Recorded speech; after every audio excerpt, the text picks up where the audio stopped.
Well, hello there guys, and welcome to part 2 of this tutorial. I wanted to touch upon a few more things, and this time we're going to touch upon those things playing as the beautiful Messerschmitt fighter.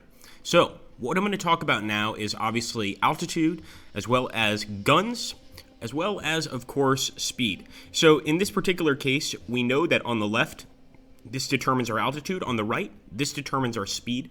We can adjust it right here, but we can't go into the darker areas.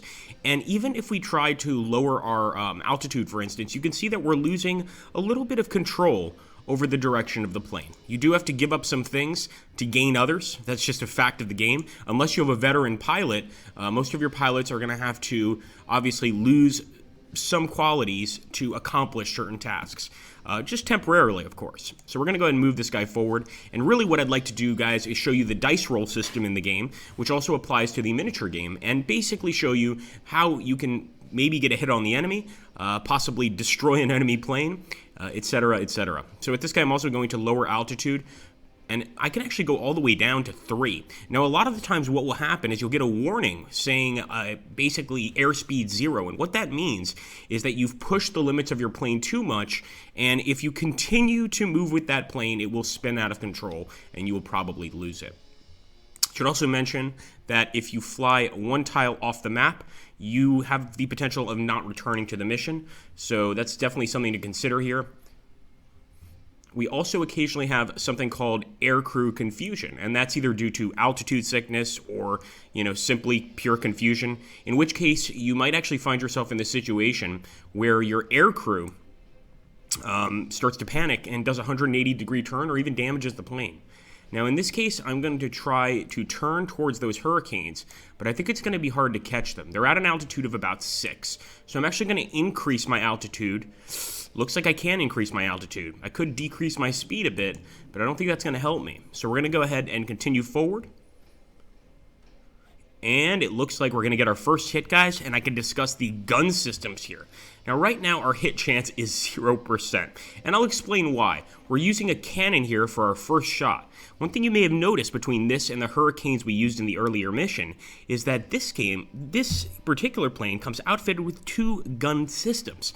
So we can take this cannon, and this thing works a lot better up close and personal. Fires massive rounds that can absolutely destroy an airplane in 1 or 2 hits. But it also has a regular machine gun. So we're going to target the enemy plane here. You can see we've already selected it. And now we're going to target our regular machine gun. And we have a 3% chance to hit. Once again, our chance to hit this plane is not very high. And this all has to do with the level and rank of your pilot, as well as the positioning. As you can see, if we look on the hex there, that red hex area shows the tiles we can hit. And that enemy plane just happens to be on the very edge of those tiles. Now, if we were about 3 tiles away from the enemy plane, we could do something called tailing, where we could actually decide to continue following the enemy plane, but potentially get hit by his buddies in the back, or break away and keep on moving. In this case, let's go ahead, open fire, and hope for the best. Look on top for the dice roll, guys. That's really what's determining whether or not we're going to be getting a hit. And it looks like this time we just did not get lucky enough, unfortunately.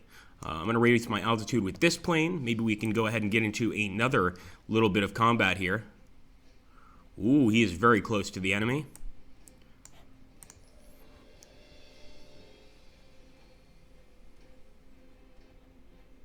So once again, guys, let's just take a look here and refresh. This part is very important. That red square shows basically where we're going to be able to engage the enemy. Although this guy's at an altitude of 3, so we definitely need to drop down 1 altitude to be able to make contact with him. Let's go ahead and try to do that. And even then, we might not be able to reach him. He's pretty far away. Another thing I can show you here is occasionally in a mission you'll get ground units. In this case, our ground unit is light AA.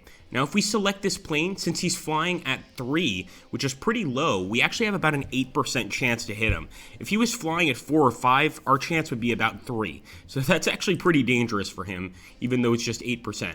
Of course, the attack missed there. Let's take a look here. Let's go ahead and engage. Now, guys, we can see how these beautiful cannons work. 42% chance of a hit. And if they end up hitting the enemy, they're going to do tremendous damage. I'm going to do the same with my machine guns and hope for the best. Enemy's going to get the first shot. He's done no damage. There we go. We've hit the engine with our cannon, and he is going right down into the river. That's beautiful. So that's how it works, guys. Now, as I mentioned before, in terms of tailing an enemy plane, this only occurs if you're within 3 tiles of the enemy plane. At that point, you can decide to tail him, or you can break off contact and continue forward. Thanks for watching this particular episode, guys. For more advanced combat techniques such as Immelmann's and things of this nature, we'll probably discuss that in a future video if you'd like to see it. And if you would like to see that future video, make sure to hit the like button on this video. Also hit the bell to be notified of all updates to the Slytherin or Matrix channels. And thank you so much for watching.